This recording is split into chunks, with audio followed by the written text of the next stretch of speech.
Hello students, welcome back to my channel. My name is Anish Kumar Sahu. I am assistant professor of Bharati College of Pharmacy. आज के class में हम लोग discuss करने वाले हैं क्लासिफिकेशन ऑफ कॉस्मेटिकल प्रोडक्ट्स के बारे में।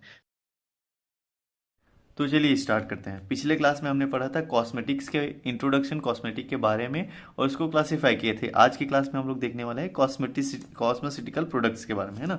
कॉस्मेटिकल्स क्या है और उसको हम लोग क्लासीफाई करेंगे। तो कॉस्मेटिकल को हम लोग पिछले क्लास में भी पढ़ ली थी, कॉस्मेटिकल्स क्या होते हैं उसके बारे में। तो कॉस्मेटिकल्स को एक बार हम लोग और रिवाइज कर लेते हैं थोड़ा सा, ठीक है। तो ये क्या होता है कि कॉस्मेटिक प्लस फार्मास्यूटिकल्स, मतलब कि बायो एक्टिव इंग्रेडिएंट अगर हम लोग कॉस्मेटिक के अंदर डाल रहे हैं, ऐड कर रहे हैं, तो वो हमारा क्या रहता है, कॉस्मेटिकल्स, है ना। उसी को इजिली डिफाइन किया गया है, देखो, है ना। Definition: cosmeceuticals are cosmetics products with bioactive ingredient purported to have medical benefits. मतलब ये बोल रहा है कि जो हमारे कॉस्मेटिकल प्रोडक्ट्स है, कॉस्मेटिकल्स जो है वो कॉस्मेटिक प्रोडक्ट्स ही है जिसमें बायो एक्टिव इंग्रेडिएंट को ऐड किया जाता है, किसके लिए, मेडिकल बेनिफिट्स के लिए, है ना। हम उसके अंदर क्या कर रहे हैं, कॉस्मेटिक के अंदर बायो एक्टिव इंग्रेडिएंट्स यूज कर रहे हैं ताकि उसके हम लोग को मेडिकल बेनिफिट मिल सके। अब इसमें थोड़ा सा थ्योरी ये है, इसके बारे में थोड़ा सा हिस्ट्री है ना, कॉस्मेटिकल्स का। तो इसमें जो इजिप्शियन लोग थे, है ना, यहाँ पे लिखा गया है कि the Egyptians were the first to recognise the health properties of the cosmetics.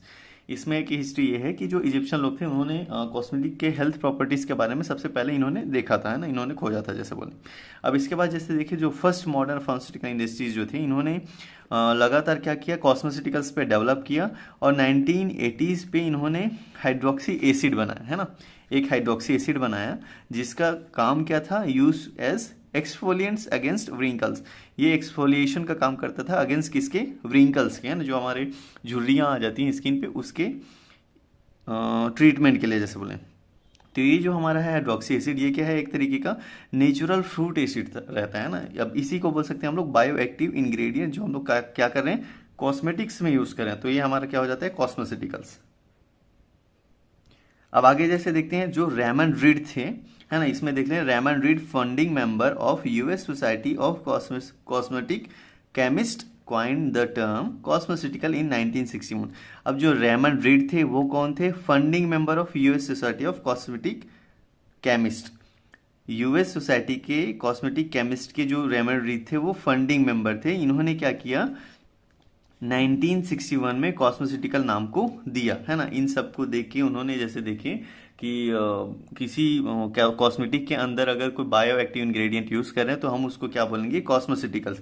ये इस नाम को किसने दिया, रेमन रीड ने दिया। कब दिया, 1961 में। तो ये इसका थोड़ा सा छोटा सा हिस्ट्री है कॉस्मेटिकल्स का, ठीक है। तो आई होप आपको अच्छे से समझ आ गया होगा कि क्या होता है कॉस्मेटिकल्स। तो आगे जैसे देखते हैं अब नेक्स्ट।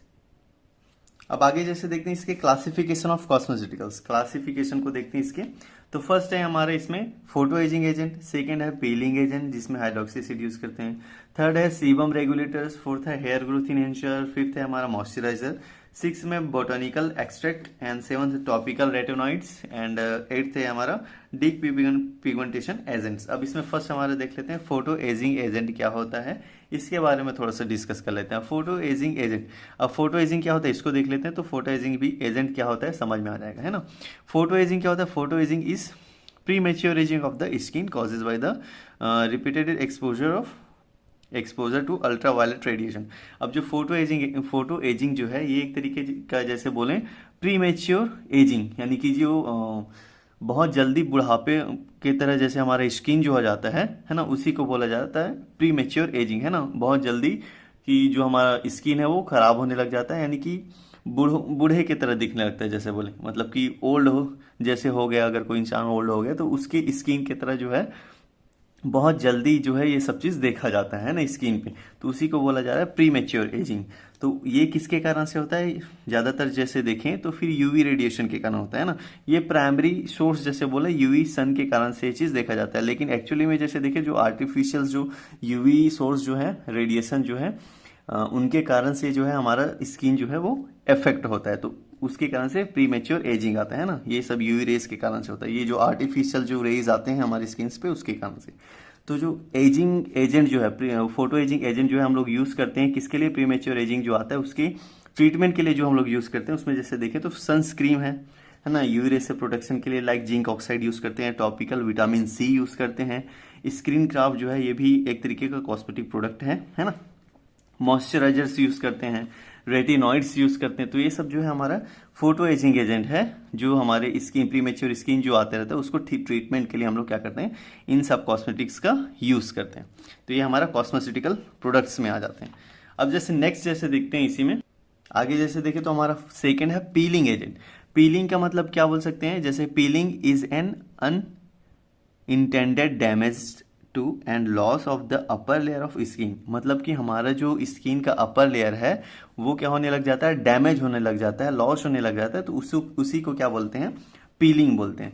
अब ये किसके कारण से होता है, फॉर एग्जांपल जैसे देखिए तो सनबर्न के कारण, ग्रॉस बर्न के कारण से जो है हमारा स्किन का जो अपर लेयर है वो डैमेज हो जाता है। तो उसके ट्रीटमेंट के लिए हम लोग क्या करते हैं, पीलिंग एजेंट्स यूज करते हैं। तो पीलिंग एजेंट में क्या किया जाता है, हमारा alpha and beta hydroxy acid आता है, एंड ट्राइक्लोरो एसिटिक एसिड जो है, ये सब जो एजेंट्स है हम लोग किस चीज के लिए यूज करते हैं, पीलिंग एजेंट्स के रूप में यूज करते हैं ना। ये सब जो इंग्रेडिएंट है, एक्टिव एजेंट है, वो सब कॉस्मेटिक में ऐड करके हम लोग पीलिंग एजेंट के रूप में हम लोग इस चीज को यूज करते हैं।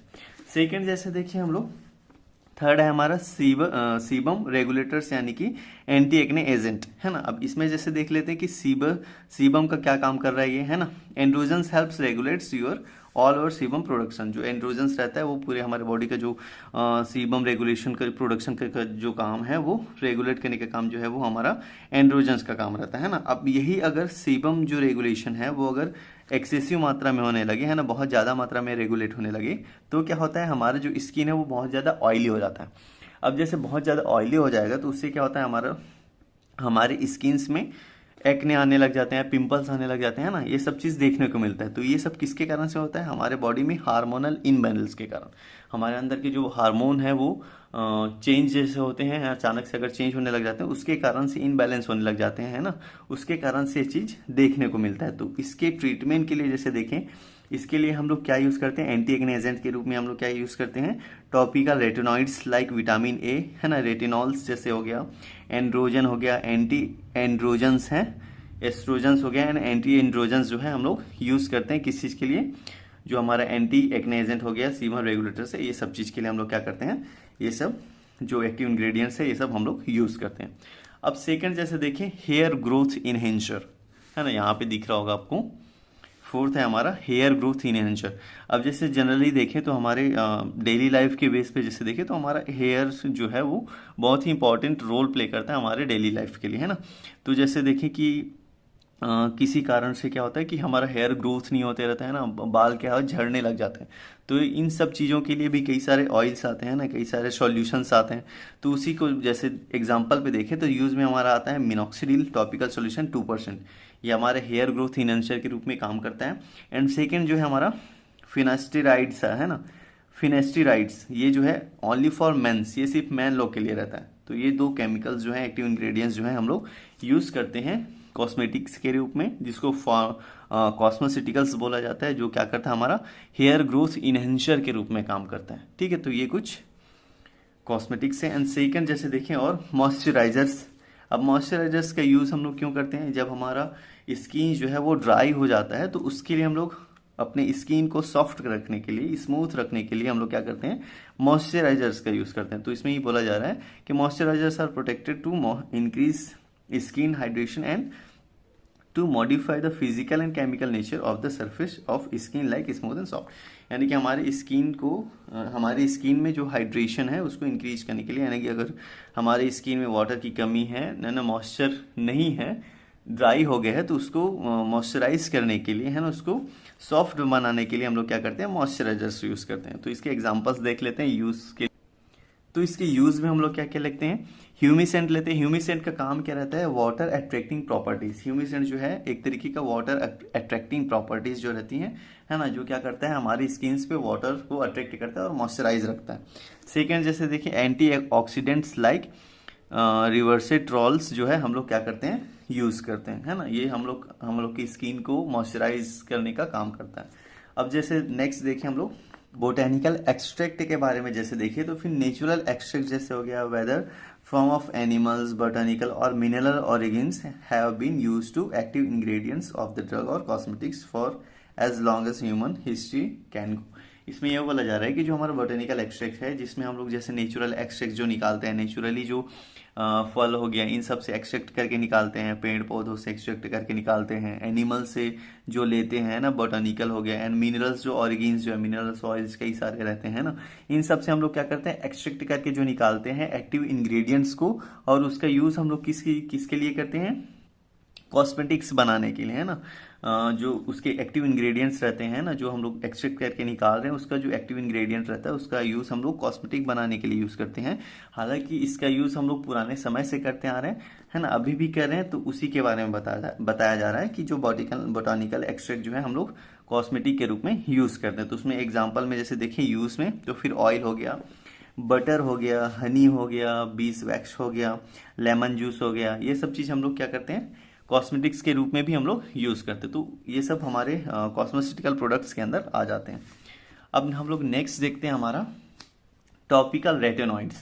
अब टॉपिकल रेटिनॉइड्स क्या है, इसमें जैसे देखिए टॉपिकल रेटिनॉइड्स का मतलब ये है कि जो हमारे ब्लैक हेड्स हो जाते हैं ना, हमारे फेस में जो ब्लैक हेड्स आते हैं, वाइट हेड्स आते हैं, उसके ट्रीटमेंट के लिए हम लोग क्या करते हैं, टॉपिकल रेटिनॉइड्स यूज़ करते हैं। जिसमें हमारा फर्स्ट है retinoic acid and vitamin A acid, ये सब जो है हम लोग यूज़ करते हैं टॉपिकल रेटिनॉइड्स में। जैसे देखें तो हमारा जेल हो गया, और एग्जांपल में जैसे देखें तो फिर जेल हो गया, ऑइंटमेंट हो गया, क्रीम हो गया, है ना, फोम्स हो गया, ये सब चीज़ भी हम लोग क्या करते हैं, यूज़ करते हैं। किसके लिए, ब्लैक हेड्स जो आते हैं हमारे फेस पे, उसके ट्रीटमेंट के लिए। ठीक है, अब आगे हमारा लास्ट जो है हमारा डी पिगमेंटेशन एजेंट। अब ये डी पिगमेंटेशन एजेंट क्या होता है, सबसे पहले पिगमेंटेशन क्या होता है कि जो हमारा स्किन का जो कलर है वो चेंज हो जाता है, तो उसी को पिगमेंटेशन बोलते हैं। अब उसके ट्रीटमेंट के लिए क्या करते हैं हम लोग, डी पिगमेंटेशन एजेंट यूज़ करते हैं, है ना, हमारी स्किन को लाइट रखने के लिए, स्किन का जो पिगमेंटेशन है उसको ठीक करने के लिए।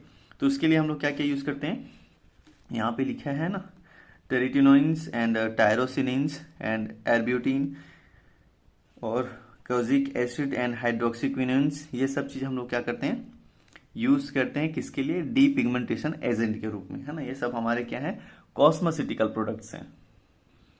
तो इस तरह से हम लोग ने आज कॉस्मेटिकल को इंट्रोड्यूस कर लिया, अच्छे से इसके बारे में जान लिया कि कॉस्मेटिकल्स क्या होता है, इसको क्लासीफाई किस तरीके से हम लोग कर सकते हैं, है ना, और इसमें क्लासिफिकेशन में क्या क्या चीज़ आते हैं, क्या क्या प्रोडक्ट्स इसमें हम लोग यूज़ करते हैं, उसके बारे में आज के क्लास में अच्छे से देख लिया है। हमारा नेक्स्ट क्लास जो रहेगा उसमें हम लोग इसके फॉर्मुलेशन में क्या क्या इंग्रेडिएंट यूज़ करते हैं उसके बारे में भी थोड़ा सा डिस्कस करेंगे, उसके एप्लीकेशंस के बारे में, है ना, और उसके यूज़ के बारे में भी थोड़ा सा हम लोग डिस्कस करेंगे। तो आई होप आप लोग को अच्छे से समझ आ गया होगा, and thanks for watching this video, thank you.